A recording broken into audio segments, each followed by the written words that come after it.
আসসালামু আলাইকুম, সবাই কেমন আছেন? নিশ্চয়ই ভালো আছেন। কমলার খোসা বা মালটার খোসা এখন থেকে ফেলবেন না। এটা একটা খুব কাজের একটা property, anti property vitamin C, যা আপনার ত্বক ও চুলের জন্য খুবই উপযোগী এবং খুবই ভালো রাখবে এই সিজনে। যাদের ত্বকে ব্ল্যাকহেড আছে তারা কমলার খোসার পাউডার ও দই মিক্স করে ফেস প্যাক বানায় ব্যবহার করবেন। 10 মিনিট রেখে নর্মাল পানিতে ধুয়ে ফেলবেন।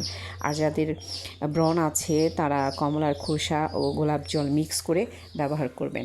আর আমি যে ফেস প্যাকটা বানাচ্ছি এটা হচ্ছে একদম নর্মাল স্কিন, যাদের কোনো ব্ল্যাকহেড নেই, যাদের কোনো ব্রণ নেই, একদম নর্মাল, তারা এইভাবে আপনারা ফেস প্যাক বানিয়ে ব্যবহার করতে পারেন। আর চুলের যত্নও কিন্তু কমলা খোসা বা কমলা খুবই উপযোগী।